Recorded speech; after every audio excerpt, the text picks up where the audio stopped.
Welcome back. I'm Kim Bailey. She's Fulyana Osborne, and this is Inside Exec. We're continuing our discussion with Taylor Proctor.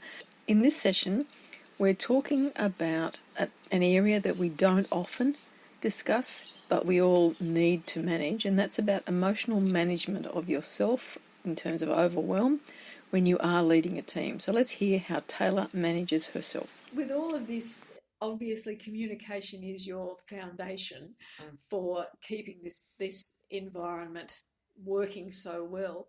How do you not get overwhelmed by the communication that must be happening? I love that question.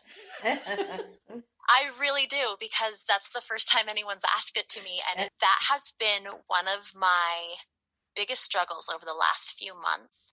And it's not so much this is a huge part of it. There's the communication piece and the collaboration piece, but a big component of it for me is the emotional management piece, because it's constantly like, okay, what do we need to focus and adjust so that the team can continue to be productive and happy? Yep. What do we need to shift here? This person's having an issue here. How do we need to coach them so they feel supported and loved, and they're not like scared that they're going to lose their job, but they also know that they need to tighten things up and they need to step up their game to continue to be a part of this amazing culture. And so it's finding that balance, and it's the emotional management of the team, but then it's also very much the training of my team leads to make sure that they know how to do these things. And for many of them, it's their first time in a leadership position as well. And so I have a lot of people who have never been on a team like this, never been in a role like this. And then I have team leads who have never been in a role like this, leading a team like this. So there's a lot of emotional communication that happens. And honestly, I have been struggling. It's been one of those things where I will come home some days and I'm like, okay, and this is kind of a silly example. My husband's great. I'm glad that he'll be okay with me sharing this. But the other day I was driving home from work, and as tradition, I call him when I'm on my way home. And he was like, "How was your day?" And I was like, "Oh, it was emotionally draining. Like, I had meetings back to back for 8 hours straight. I had all these people sending me messages, and I'm trying to manage this. And in these meetings, I'm trying to be present with the individual that I'm with so that they are loved and supported and know that they are cared for. I'm trying to coach them on how they can improve." And it was a very rough and kind of exhausting day. And he's like, "Well, I'm really sorry to hear that." And then he starts sharing some things that have been on his mind, and he's worried about how I might be perceiving him. Again, testament to our relationship. I said to him, "Honey, I love you. I need you to take this in the best way possible. Literally what you are doing is the furthest thing from my mind right now. I'm not even paying attention to your, the things that you are thinking I'm emotionally invested in regarding what you should or shouldn't be doing. I'm not even there. You're fine. I trust you. I love you. We're interdependent. You're not even on my radar for something that I need to be paying attention to in a fixable, coachable way." Yes. And he was like, "Okay, great. Yeah, that makes me feel a lot better." And he meant it seriously. It was not a sarcastic response. Yeah. We don't do sarcasm in my house. Side note, that's another thing I train on for the team, because sarcasm causes divides. It makes people feel uncomfortable. Dreadful. And it's usually, especially as a leader, now I'm sounding really weird, but I'm okay with it. As a leader, I try to cut down sarcasm as much as possible, because it does not build trust. Yeah. It does not build camaraderie, and it doesn't help the team grow. So I've cut out sarcasm probably 98% of my life. And so it's really transferred over to my relationship with my husband. And so he was not being sarcastic in that response. He understood where I was coming from. He felt good. He felt emotionally helped. But by that point, I was at I had an 8-hour workday, all meetings. I drive an hour and a half to work and an hour and a half back if I'm in that office. I was in that office. And so I'm like, oh my gosh, I'm going on 12 hours of emotionally preparing and helping people.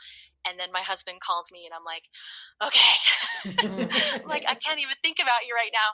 And so that's something that I've been struggling with. And I do a lot of emotional release techniques to help me with that. And a lot of that is writing and journaling and making sure that I have kind of resets throughout the day where I can okay, if I have back-to-backs, that 5 minutes in between, how can I be okay, I'm here for this person. I have my list of action items written down so I don't have to remember them. How can I clear space right now for this individual? And then how can I make sure that I'm clearing space and leading myself in my daily life so that it does not become overwhelming? But yeah, I love that question because it is something that it can be overwhelming at times. Yes. But I also see it as we're reaching new levels as a team, right? The capability is growing. We're looking at global expansion, all of these things. And every level that you rise, whether personally or professionally, it comes with new challenges that you have to overcome to reach that next level. And so the emotional management and overload of communication is one of those challenges that I'm very excited to figure out for myself and then figure out how to make it scalable. Yeah, so it's your next growth spurt. It's going to be managing that. Oh, absolutely. Absolutely. It needs to be. It has to be. We've had others talk about journaling being a way for them to release some of the emotions of the day for them. How do you not make that negative? So I actually have kind of two techniques. And this is the life coach in me coming out. But I have two techniques. I have one that is journaling where I share my emotions, but then I always try to be grateful. I believe personally that my purpose in my life, my internal purpose, is to learn and grow as much as possible. And then my external purpose is to be able to share that so that others can remember that they are capable of happiness abound. And so part of that for my internal is, for me to learn and grow, I have to look at things with a lens of gratitude. I have to look at things like, this is the next level. This is a new problem to figure out. And so when I journal in my actual journal, there's always a lens of let it out. It's your journal. You can gripe and you can vent and you can be seriously, I can't believe this person said that today. They're not seeing the forest through the trees, and I need to be a little bit more transparent. And you can list all that out, but then cover it kind of with this okay, now I've got all that out, what am I grateful for about this situation?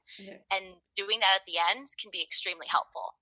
The other thing I do is called slaying, which is SLAY, not like Santa Claus sleigh. I actually had somebody ask me that, and I was like, I never thought of that way before. I need to clarify.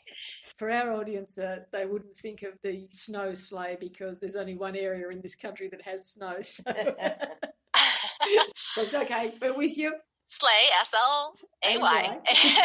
What I do is I will write at the top of a piece of paper. So whether it's typed or handwritten, I prefer handwritten. I get a legal notepad. And at the top, I will put, I am feeling blank because ... And in that blank, I will write the first emotion that comes to my mind. So sometimes that's overwhelmed. Sometimes that's anxious. Sometimes that's angry. Sometimes it's usually a negative emotion, 100% of the time. So then what I do is, let's say it's overwhelmed. So on the top of the page, it will say, I am feeling overwhelmed because ... And then I start a bulleted list of stories, and I fill the page up front and back. Right. And so it'll be like a bulleted list. I feel overwhelmed because I feel a little out of my element in operationalizing this at a global scale. Then next dot. I feel overwhelmed because my home life right now is fantastic, but I feel like I may be neglecting it. I feel overwhelmed because my mentoring clients keep on wanting to change their schedule, and I have to have it at this schedule to manage everything and make it work.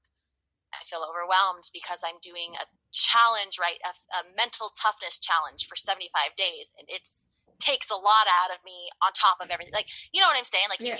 You can list all these stories. It doesn't have to be overwhelmed because team member, overwhelmed because XYZ, overwhelmed because of this. It's I'm overwhelmed, and you get that story out of you.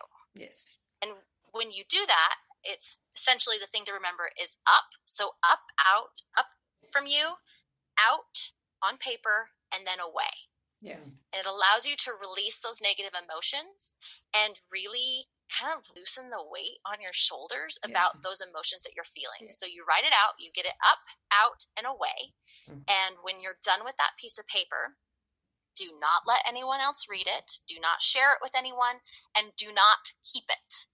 Because the point is to release those negative emotions and to release those stories. Yes, so if you keep it, you're holding on to them, and that negates the whole thing. So what you do is you're going to, whether, again, I like the legal pad, so then I take that piece of paper off, I rip it up, and I throw it in the garbage. Yeah.